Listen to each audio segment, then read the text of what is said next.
안녕하세요. 기업회생 파산 전문 권용민 변호사가 파산법인의 법인세 문제에 관하여 작성한 두 번째 내용을 소개해 드리겠습니다.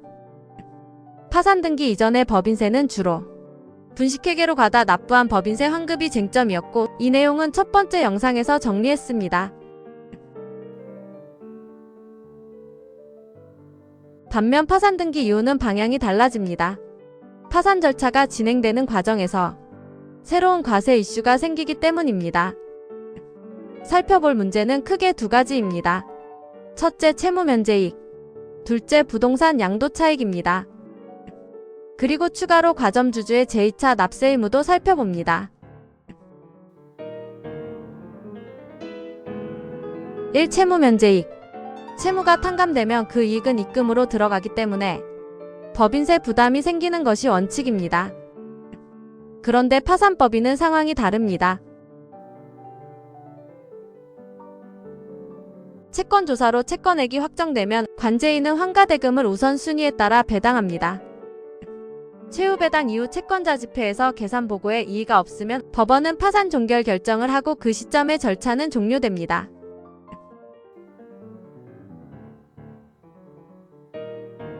절차 종료 이후 자녀재산이 없으면 법인격이 소멸하고, 자녀재산이 있더라도 별도 청산을 거쳐 결국 소멸하므로 실무상 법인세 문제는 거의 남지 않습니다.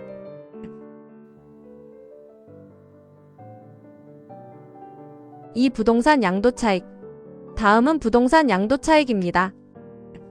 내국법인이 건물이나 토지를 양도하면 원칙적으로 토지 등 양도소득에 대한 법인세가 과세됩니다.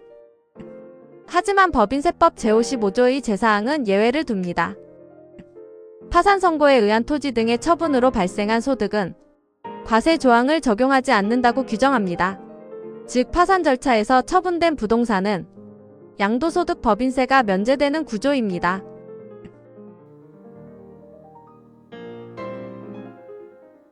따라서 파산관제인이 법원 허가를 받아 이미 매각한 경우, 또는 파산 선고 전에 개시된 강제 집행을 속행 신청으로 진행한 경우는 이러한 비과세 규정에 따라 법인세가 과세되지 않습니다. 하지만 논란이 있습니다. 별채권자, 예를 들어 근저당권자가 파산 선고 이전에 별채권을 행사해 파산 선고 이후 이미 경매로 처분하면 과세당국은 이를 파산 선고에 의한 처분으로 보지 않고 양도소득세를 과세합니다.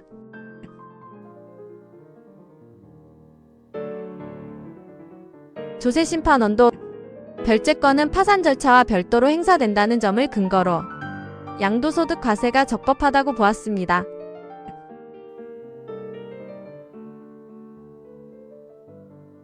과점주주 제2차 납세 의무.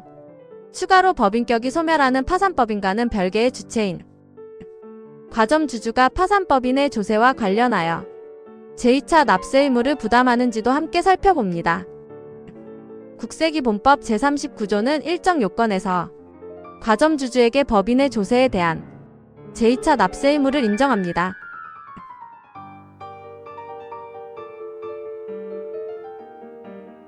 그런데 대법원은 회생 절차 중 과점주주의 제2차 납세 의무가 문제된 사안에서 절차 개시 후에 새로 과점주주가 된 자는 회사를 실질적으로 지배할 지위가 없었으므로 제2차 납세 의무가 성립하지 않는다고 판단하였습니다.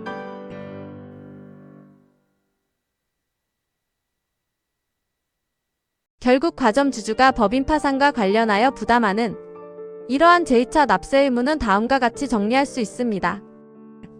첫째, 파산 절차 개시 전에 성립한 법인의 조세. 그 성립일 기준으로 과점주주가 회사를 실질적으로 지배할 수 있는 지위였다면 제2차 납세 의무가 문제될 수 있습니다. 둘째, 파산 절차 개시 후에 성립한 법인의 조세. 이 시점에는 관리처분 권한이 파산관제인으로 넘어가 과점주주가 회사를 실질 지배하는 상황이 아닙니다.